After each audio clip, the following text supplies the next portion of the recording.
I wondered at first whether teaching with or without a live audience would be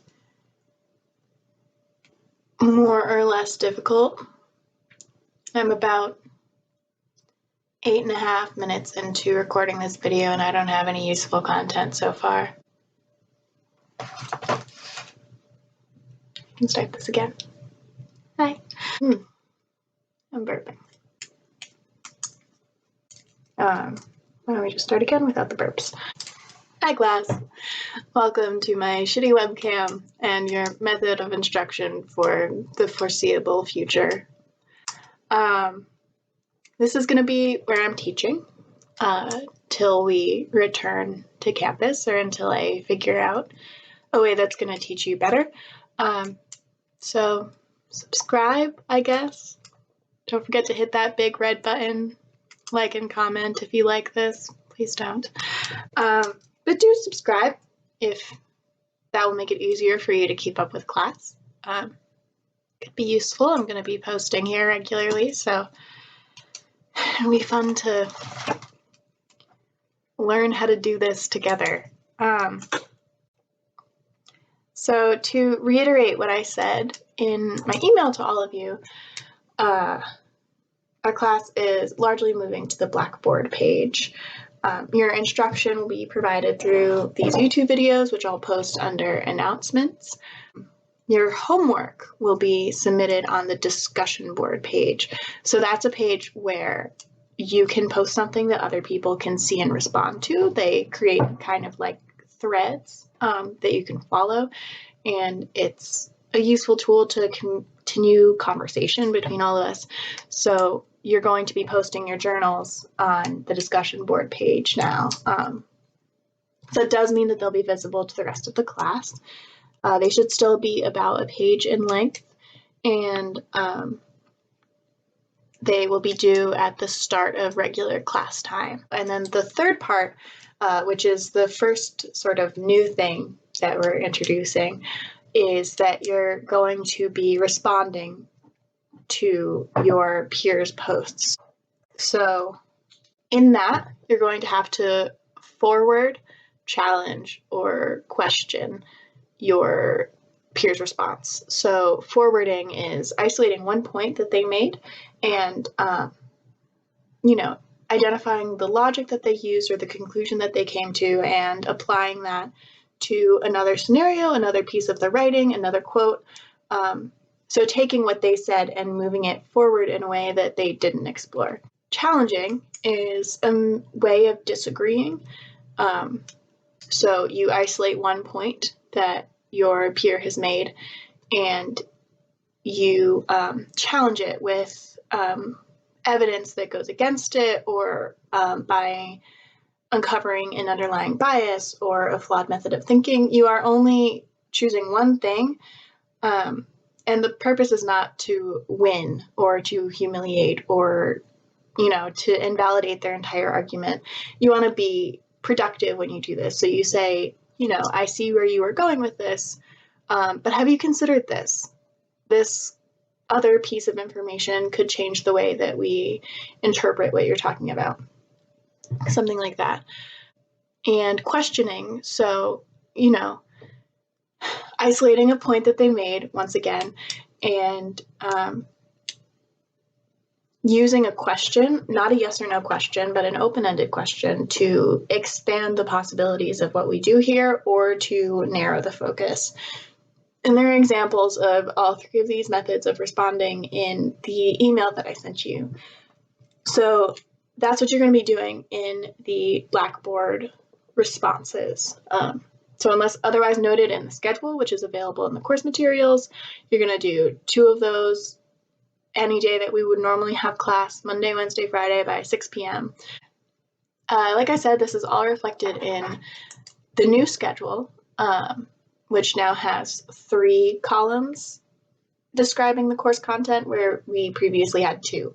So before we would have a column saying what you should do before class for homework that day and what we were going to be working on in class.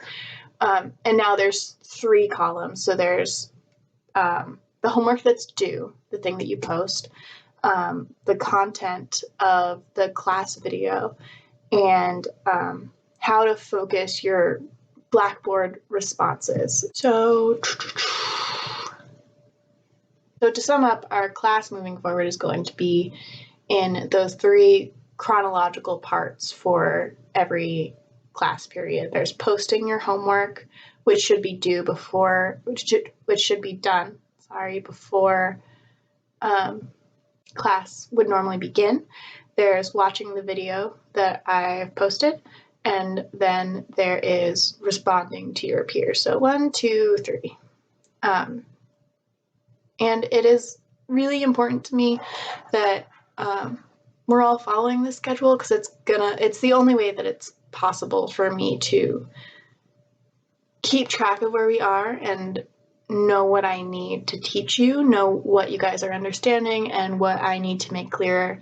And it's just going to make my life hell if I have to go through all of these discussion boards every single day and check for your responses. So if it's not done by 6 p.m., I can't grade it.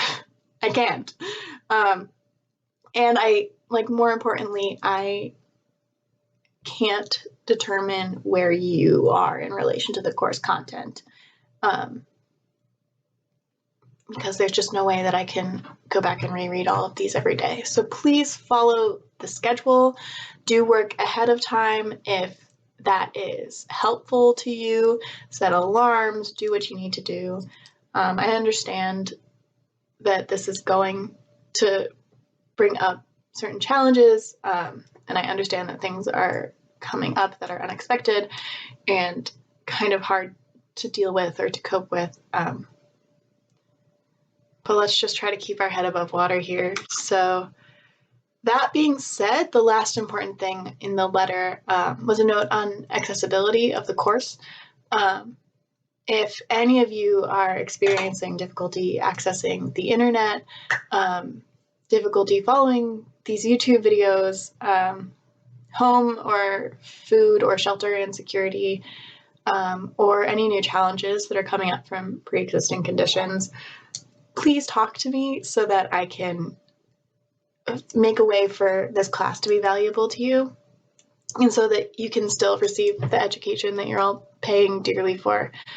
I'm happy to work out any sort of arrangement that people need. I just don't know what you need until you tell me. So with all that laid out, it's time to talk about what project we're actually going to be working on next. And that is a literature review. So we have another portfolio. I'm grading your annotated bibliographies as we speak. They're absolutely riveting. Great quarantine material. But the next project is a new kind of writing about research. It's a lot like an annotated bibliography in the way that it's more about describing the existing research than embarking on a new research journey on your own or taking a very firm stance. So, in the same way that annotated bibliographies are describing these sources that you have acquired, a literature review does a lot of the same job, but it synthesizes them differently. So instead of, 6 isolated annotations, you're going to have one unified, one synthesized essay. Basically, the purpose of a literature review is to introduce an area of study, describe the research that has been done, and then conclude with a suggestion of next steps or further research that hasn't been done yet but should be. If you haven't already done it, it's time to zero in on what academic discipline your project falls into. And think of academic disciplines as, a subject you would take a class in. So you might take an anthropology class. Anthropology is an academic discipline. Sociology, psychology, a lot of them end with ology. Math, science, and, a lot of them are more specific than math and science, but you get the gist, I think. So you're going to have to zero in on what academic discipline this exists in.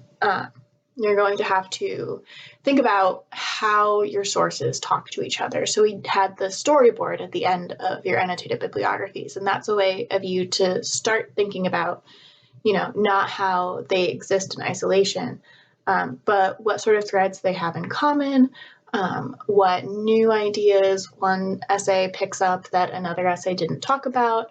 And it's about working to bring those all into one paper. You can choose to change topics if you like. Just talk to me about it first.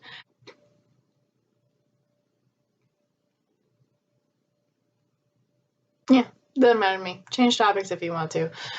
But talk to me. You're going to have to get your question approved and your new sources approved by me before you can start drafting.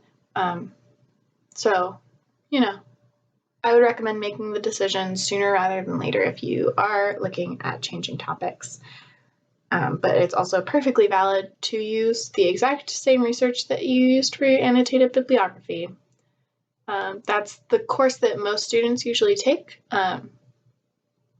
because generally you don't have time to do a whole new set of research for a whole new paper. But if you're sick of it or sick of staring at your walls, do what feels right.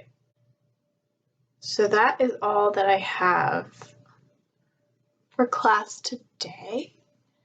I hope you're all coping with the new set of circumstances. Again, if there's anything that I can do to make this transition easier for you, please tell me. If you're not sure what I can do, but you are struggling with something, you can tell me that too, and we'll figure it out together. Remember that mental health professionals recommend at times like this maintaining a routine. So that means, getting up before 10, if that's what you were doing before the quarantine started. Having a morning routine, getting dressed to sit around your house. It helps. It's helpful. Your homework. Your homework for today is Wednesday. Friday is to read Emotional Eating. It's in your Norton Mix. If you have that at home. If you do not, I have mine here, and I'm going to post the scans or pictures from my phone on Blackboard so that you have that available. There is a journal prompt in the schedule, which is posted on our course materials, as well as, a way to frame your responses on Blackboard when the time comes. If you have any questions before then, let me know. Reach out, email me, text me. You can call me during class hours or my normal office hours. It's not like I have anywhere to be. So